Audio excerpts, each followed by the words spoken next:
So hello guys, welcome back to our channel. So आज का video बहुत ज़्यादा इंपॉर्टेंट होने वाला है बिकॉज इस वीडियो में हम लोग बात करने अबाउट दैट की जो करंट जो सिचुएशन है मार्केट में चल रही है। फॉर एग्जांपल दैट की यूएस के जो इलेक्शन है उसका जो आउटकम क्या आ सकता है इंडिया के स्टॉक मार्केट में। सेकंड हो गया एफआई जो है कंटिन्यूस बेसिस पे जो सेल कर रहे हैं, क्योंकि अगर आप देखोगे तो 1 अक्टूबर से लगाकर आज तक कंटिन्यूस बेसिस पे एफआई जो है सेलिंग कर रहे हैं। Every single day is going to be a net seller. तो 1 लाख करोड़ के आसपास जो है आप कह सकते हो 1,15,000 करोड़ के आसपास जो है प्रीवियस मंथ उन्होंने जो आप कह सकते हो नेट एफआई सेलर रहे हैं। और इस मंथ आप कह सकते हो 20,000 करोड़ के आसपास जो है डाटा आ रहा है कि उसके आसपास जो है नेट सेलर है। तो ये कंटिन्यूस बेसिस पे हो रहा है। सो इन चीज़ों का इंपैक्ट जो है इंडियन स्टॉक मार्केट में क्या बताएं, और अपार्ट फ्रॉम दैट यूएस की जो बॉन्ड यील्ड है वो कंटिन्यूस बेसिस पे क्यों राइज हो रही है, इन सारी चीज़ों के बारे में इस वीडियो में बात करेंगे।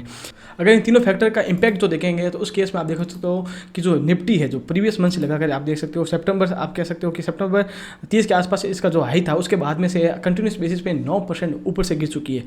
9% a very very big number, because it's not about the stock, it's about that के इंडेक्स निफ्टी इटसेल्फ जो है बहुत ज़्यादा डाउन हो सकी है। वाइल अगर आप देखो कि जो लार्ज कैप कंपनीज उनके रिजल्ट जो है इतने ज़्यादा खराब नहीं आ रहे हैं, एक स्लाइटली खुद ठीक ठाक कमेंट्री आ रही है और ठीक ठाक नंबर्स जो है इसके रिजल्ट आ रहे हैं, स्टिल जो है बहुत ज़्यादा मार्केट जो है डाउन है। और यही जो चीज़ होती है ये पॉइंट आउट करने का कि ये मार्केट जो है इंडिया का स्टॉक मार्केट वो बहुत ज़्यादा लुक्रेटिव लग रहा है। तो फॉर द केस इस केस में देखेंगे तो उस केस में अगर आप इसी चार्ट को एनालाइज करें तो उस केस में आप देख सकते हो कि यहाँ पर जो है कहीं कहीं बजट के आसपास का था, उसके बाद में जो है मार्केट ने अच्छी रैली दिखाई थी और अच्छी रैली दिखाने के बाद में वापस जो है प्राइस नीचे आई थी। इसके सेवरल रीजंस है। फॉर एग्जाम्पल दैट की जो मेन पैरामीटर आ रहा है वो एफआईज की सेलिंग आ रही है। और उसके केस में अगर आप देखोगे तो जो आप कह सकते हो कि जो प्रीवियसली जो मार्केट है वो ठीक ठाक बढ़ा था, इतना ज़्यादा बढ़ा हुआ नहीं था। तो उस केस में हमने इन सारी चीज़ों को कलेक्टिवली लेंगे और इसको हम ट्राई करेंगे कि जो फ्यूचर हम किस प्रकार से प्रेडिक्ट कर सकते हैं निफ्टी का और जो all over Indian stock market का है। So for that I have a single and only request to you, watch till the end so that इसका जो एनालिसिस आपको बहुत ज़्यादा अच्छे से समझ आ सके।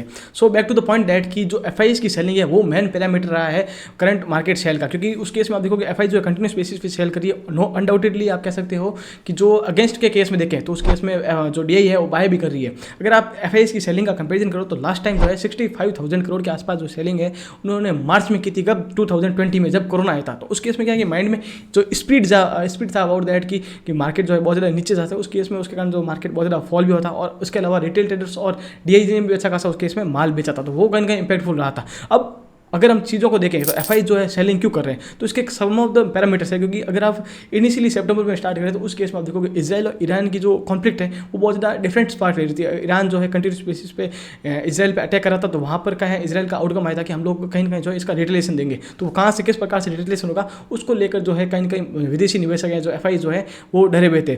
और उसके कारण जो है वो कहीं ना कहीं एक शॉर्ट टर्म में आप कह सकते हो कि जो इंडियन स्टॉक मार्केट में बेरिश हो रहे थे, आप कह सकते हो ग्लोबली जो है बेरिश थे। तो उसके अलावा अगर आप फैक्टर देखें तो अदर्स जो अपनी आसियान कंट्रीज है, फॉर एग्जांपल चाइना हो गया, तो वहाँ पर जो है डिफरेंट टाइप्स ऑफ पैकेज लेके आ रही है जो चाइनीज़ गवर्नमेंट है, सो दैट कि उनके जो लोकली जो बिजनेसेज हैं उनको इंप्रूव किया सकते हैं और एक कह सकते हो स्टिमुलस के थ्रू आउट बिजनेस को एक अच्छा रन किया जा सकता है। तो वो कहीं ना कहीं जो है इम्पैक्ट जो है एफआईज पे भी आ रहा है और एफआईज जो है वहाँ पर कहीं कहीं अपना जो शॉर्ट टर्म के लिए पैसा शिफ्ट कर रहे हैं। अब यहाँ पर एक बहुत ज़्यादा इंपॉर्टेंट चीज़ समझने की आपको जरूरत है कि एक होता है एफआईएस फॉरेन इंस्टीट्यूशनल इन्वेस्टर, एक होता है एफडीआई फॉरेन डायरेक्ट इन्वेस्टमेंट।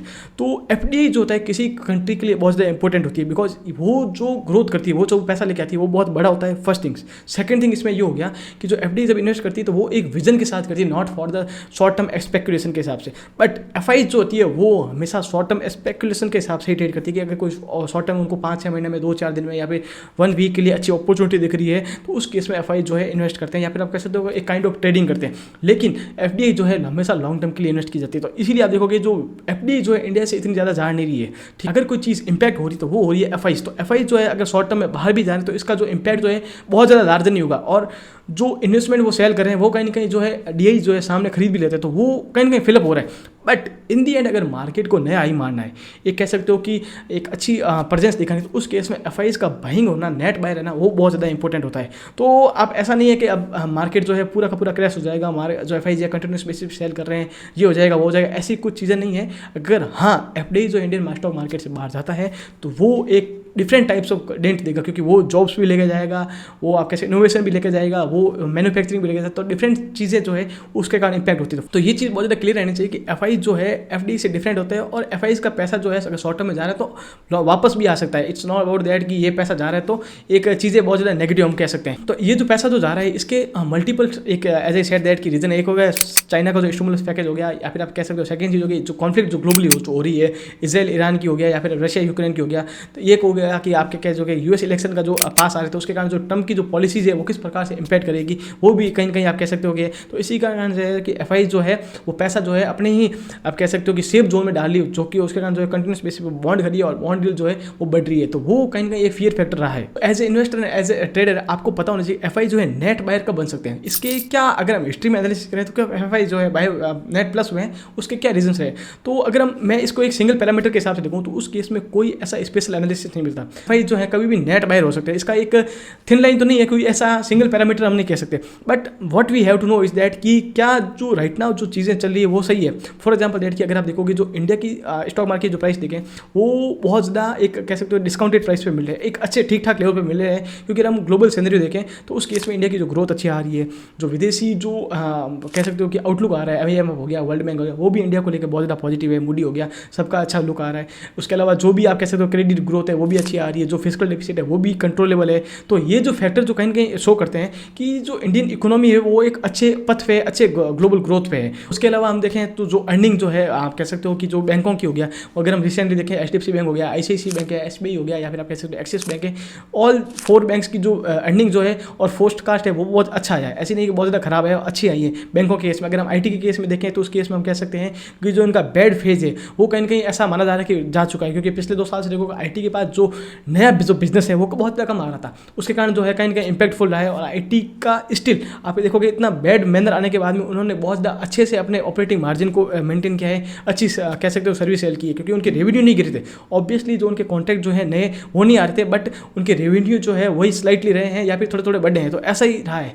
कुछ ऐसी कंपनी है जिनके जो रेवेन्यू है ठीक ठाक डाउन हुए हैं, बट इन दी एंड अगर आप कंप्रेसिवली देखो तो इतना आप कह सकते हो कि जो उस इफेक्ट्स हो कहीं ना कहीं जो कंपनीज है उभर चुकी है। तो और उसके अलावा जो है कंपनियां जो है डिफेंस के केस में हम लोग अच्छा कर रहे हैं। तो ऑल ओवर जो हम कह सकते हैं कि इंडिया की जो ग्रोथ है वो कहीं ना कहीं पॉजिटिव लग रही है। और उसके अलावा 2 ऐसे पैरामीटर जो मुझे लगता है कि जो अपकमिंग टाइम में बहुत ज़्यादा की रोल रहने वाला है। फर्स्ट हो गया यूएस इलेक्शन में आप केस में आप देखोगे ट्रम्प जो है ऐसा माना जा रहा है डायरेक्टली और इनडायरेक्टली ट्रम्प जो है कहीं ना कहीं इंडिया को बेनिफिट दे सकते हैं। फॉर एग्जाम्पल दैट कि रशिया यूक्रेन वॉर जो है अगर एंड होती है, क्योंकि ट्रम्प जो है कि कह रहे थे कि वो जैसे ही वो चार्ज लेंगे एज ए प्रेसिडेंट वो ट्राई करेंगे कि हाई प्रोबेबिलिटी ट्राई करेंगे कि उसमें रशिया यूक्रेन वॉर को एंड करते हैं। वो वेरियस चीज़ कहते हैं, क्योंकि अगर वो यूक्रेन की फंडिंग जो है वो कम कर देते हैं, और जब आप कह सकते हो कि फंडिंग कम करते हैं तो उसमें कहीं ना कहीं आप कह सकते हो यूक्रेन के पास इतना पैसा नहीं है, इतना सोल्जर्स नहीं है कि वो अपने जो फाइट कर सकते रशिया के साथ में। और इसके अलावा जो आप देखोगे जब पुतिन की अभी आर्टिकल्स आ रहे थे तो उस केस में Putin is ready to talk for the war about that कि जो अगर आप कह सकते हो शांति समझौता हो गया उसके लिए पुतिन इज़ रेडी, क्योंकि उन्होंने अच्छा खासा यूक्रेन में एडवांस भी कर लिया है। और अगर इस केस में इस सिनेरियो में अगर वॉर एंड होती है तो Putin is going to be a good winner. और इसके अलावा इसके सैंक्शन जो है रशिया पे हट जाते हैं तो वो कहीं ना कहीं एक ग्लोबल इकोनॉमी के लिए पॉजिटिव चीज़ होगी। उसमें कमोडिटी भी आप कह सकते हो कि इंपैक्टेड रहेगा, वो कहीं ना कहीं एक पॉजिटिव चीज़ रहने वाली है इंडियन स्टॉक मार्केट के लिए। सेकंड हो गया टैरिफ्स ऑन द चाइना, क्योंकि अगर आप देखोगे कि जो ट्रम्प जो है वो कहीं ना कहीं आलोचक रहे हैं about the China for the various reason, क्योंकि वो चाहेंगे कि जो अमेरिकन कंपनीज वहाँ मैन्युफैक्चर कर रही है वो आउट ऑफ द टाउन आए और जो अपनी मैन्युफैक्चरिंग है अदर वेज में शिफ्ट करें। ये चीज़ जो है डायरेक्टली जो इंडियन स्टॉक मार्केट को ऑब्वियसली इंपैक्ट नहीं करेगी, लेकिन ये जो चीज़ें हैं वो कहीं ना कहीं मिड कैप को रन हो गया, स्मॉल कैप के रन में बहुत ज़्यादा हेल्प करने वाली है। क्योंकि वहाँ पर जो है अगर आप देखोगे कि जो अगर चाइना से कोई चीज़ बाहर आती है, ठीक है ना, तो हाई प्रोबेबिलिटी कि अच्छी खासा जो बिजनेस जो है इंडिया भी ग्रैब करेगा, ये अपॉर्चुनिटी अच्छे से ग्रैब करेगा। तो वो एक कहीं ना कहीं पॉजिटिव इंपैक्ट लेके आने वाला है। और एक चीज़ होगी कि वो कहीं ना कहीं कह रहे हैं कि जो अमेरिकन इकोनॉमी पे जो टैक्स जो लग रहे हैं, फॉर एग्जाम्पल दैट कि कॉर्पोरेट टैक्स हो गया, इनकम टैक्स हो गया, वो कहीं ना कहीं उसको लोअर करने वाला है। तो ये एक कह सकते हो कि एक पॉजिटिव इंपैक्ट भी है, नेगेटिव इंपैक्ट भी है। पॉजिटिव इस हिसाब से हो गया कि जैसे कि IT कंपनीज के लिए एक नेगेटिव भी माना जा रहा है। नेगेटिव इस हिसाब से क्योंकि अच्छा खासा बिजनेस करते हैं तो वहाँ पर टैरिफ्स बढ़ने वाले हैं, लेकिन अगर उनका जो अमेरिका में जो बिजनेस कर रहे हैं वहाँ पर कॉर्पोरेट टैक्स जो है वो कम होता है तो ऑब्वियसली उनका जो नेट प्रॉफिट मार्जिन जो है शूटअप हो जाएगा। तो वो एक बहुत ज़्यादा इंपॉर्टेंट चीज़ होती है। अगर उसका नेट प्रॉफिट मार्जिन होता है तो वहीं कहीं ना कहीं अगर यहाँ पर टैरिफ लगा रहे हैं तो वहाँ पर एडजस्ट भी हो जाएगा। तो वो एक पॉजिटिव लिया जा रहा है। उसके कारण आप देखोगे IT कंपनी जब इलेक्शन जो टर्म जीता था तो उस केस में 4.33% तक जो है प्राइस राइज भी हुई थी, तो वो एक कह सकते हो अच्छा रिया था। और अभी जो प्राइस जो नीचे भी आ सकती है क्योंकि अनडिसाइडेड है वो किस प्रकार से टैरिफ्स लेके आते हैं, किस प्रकार से अपने कॉर्पोरेट जो टैक्सेस जो है इनकम टैक्सेस को कम करते हैं, वो एक देखने वाली बात होगी। और कॉर्पोरेट टैक्सेस की बात करें तो वो एक स्लाइटली नेगेटिव फैक्टर हो सकता है, क्योंकि रीज़न ये है कि अगर ऑल ओवर जो आप ग्लोबली देखोगे तो उसमें 23-25% के आसपास जो है कॉर्पोरेट टैक्स लगता है। आप देखोगे तो अगर ये होता है कल की अमेरिका में जब या फिर किसी अदर कंट्रीज़ में कम कॉर्पोरेट टैक्स लगता है तो ऑब्वियसली वहाँ पर FIs का जो इन्वेस्टमेंट है बहुत ज़्यादा अच्छा रहेगा। ये एक सिंपल चीज़ है, क्योंकि वहाँ पर जो नेट प्रॉफिट मार्जिन जो है बहुत ज़्यादा अच्छा रहेगा, जिसके कारण जो है कहीं ना कहीं जो है उस कंपनीज वहाँ पर जो कंपनीज के वो बहुत ज़्यादा अच्छा पैसा कमाएगी। Obviously this is the bad things for the government उस कंट्री की है, लेकिन ये जो कंपनीज के बेसिस पे देखा जाए तो बहुत ज़्यादा अच्छी चीज़ मानी, तो वो कहीं ना कहीं एक नेगेटिवली इंपैक्ट कर सकता है। होप दैट कि वो किस प्रकार से चीज़ें रन करती है इन अपकमिंग टाइम, वो देखने लायक होगी। अब सेकंड चीज़ हो गया कि जिसके बारे में बहुत ज़्यादा कम बात करते हैं कि repo rate is going to be impactful for the India. USA की अगर रेपो रेट कम होती है तो ये FIs का जो पैसा है इंडिया में आने में बहुत ज़्यादा हेल्प करेगा, क्योंकि अगर वहाँ पर जो है इंटरेस्ट रेट कम मिल रही है तो वो ऑब्वियसली ऐसा बहुत बार देखा गया है कि जो अगर किसी देश की इंटरेस्ट रेट बहुत ज़्यादा कम होती है, जैसे कि जो डेवलप्ड इकोनॉमी होगी US होगी, तो वहाँ पर जो FI जो है विदेशी निवेशक है अदर जो सोर्सेज जो है वो वहाँ पर अपना पैसा डालते हैं। फॉर एग्जाम्पल दैट कि इंडिया को इसमें ऑब्वियसली एक पॉजिटिव इंपैक्ट रहने वाला है अगर रेपो रेट कम हो रही है। और आप देखोगे पास्ट जो मीटिंग गई है उस केस में 25 बेसिस पॉइंट जो है रेपो रेट कम हुई, उससे पहले भी जो 50 बेसिस पॉइंट जो है कम हुई है। तो इसका जो इम्पैक्ट जो है इंडियन स्टॉक मार्केट में रहा था, अगर आप देखोगे निफ्टी की जो प्राइस जो है आपके इंडेक्स की, तो इस केस में यहाँ पर हाई मारा था इसने, ठीक है ना। तो इसका सिंपली यहाँ से जो प्राइस जो है इसके हाई मारने का रीज़न यही था कि रेपो रेट जो है 50 बेसिस पॉइंट जो है बढ़ी थी, और उसके बाद में जो है कहीं कहीं ट्रंप के लिए US इलेक्शन के कारण जो है प्राइस नीचे आ गई थी, क्योंकि जो जोन है अनडिसाइडेड है। अब ऐसा नहीं है कि ये नेगेटिव रहेगा, अनडिसाइडेड होता है तो हमेशा जो है प्रॉफिट बुकिंग की जाती है, और नया माल जो है आपके साथ नया शेयर जो है बहुत ज़्यादा कम खरीदते, तो उसके कारण जो है मार्केट नीचे आया हुआ है। तो इसीलिए हम कह सकते हैं कि जो एक अच्छी lucrative opportunity for the now Indian investor के लिए लग रही है। अब ये चीज़ें जो हो गई एनालिसिस, अगर फॉर द नाउ हम बात करें कि किस प्रकार से प्रैक्टिकली हमें रन करना चाहिए, फॉर एग्जाम्पल दैट कि अगर आपके पास 5 लाख 10 लाख रुपए हैं तो उस केस में फॉर द नाउ आपको किस प्रकार जाना चाहिए, क्योंकि ये चीज़ बहुत ज़्यादा इंपॉर्टेंट होगी। हमें शॉर्ट टर्म के साथ साथ लॉन्ग टर्म को दोनों को एनालाइज करके चलना है। अब मेरा इसमें यही सिंपली कहना है कि अगर आपको ये चीज़ देख रहे हो तो उस केस में आप ट्राई करो कि 1-2 डाटा जब तक कि FIs का पॉजिटिव नहीं आता है उस केस में आप टिल देन वेट कर सकते हो, लेकिन अगर जैसे ही पॉजिटिव होगा तो उस केस में मार्केट जो है आपको आप कह सकते हो कि वो कहते हैं ना प्राइस भी आपके हाथ नहीं लगेगी, तो वो सिनेरियो कहीं ना कहीं इंपैक्ट रह सकता है। और ये अच्छे चांसेस है क्योंकि FI जब स्टार्ट करेगा बाइंग, आई होप दैट कि मुझे ऐसा जो मेरा पर्सनली मेरे का उस केस में वो एक अच्छा नंबर ही स्टार्ट करने वाली बाइंग करना, और वो जो ये 2-2 हज़ार 3-3 हज़ार करोड़ प्रीवियसली अक्टूबर में जो बेचे हैं उसको सारा का सारा कवर कर देगी 5-7 दिनों में। जो भी ये मेरा पर्सनल ओपिनियन है, क्योंकि मैं उसी हिसाब से अपनी चीज़ों को देख रहा हूँ फॉर द नाउ। मेरा इसमें ये व्यू इसलिए है क्योंकि स्टॉक मार्केट की अगर मैं आपको पैसा कमाना है, एक अच्छी वेल्थ कमानी, उस केस में यह है या तो इसमें बाय बटन होता है या फिर होता है sell button. Either you have to be risk और यू हैव टू बी कैसे तो बी रिस्क, दोनों चीज़ों में से एक है। यहाँ पर न्यूट्रल का कोई बटन नहीं है, ठीक है ना। तो आपका रिस्क लिमिटेड हो सकता है, आपका लॉस लिमिटेड हो सकता है, आपका प्रॉफिट लिमिटेड हो सकता है, ये चीज़ें हो सकती है, ठीक है। लेकिन जो इसमें न्यूट्रल काइंड ऑफ बटन कुछ भी नहीं है। अगर आप बैठे रहोगे तो पहले भी बैठे थे, अभी बैठे रहोगे। अगर आपको खरीदना है तो बिंदास यू कैन सी दैट कि फंडामेंटल्स जो स्टॉक अच्छे हैं, अगर आपको 10% 15% डिस्काउंट्स पे मिल रहे हैं, यू कैन एवरेज हिम।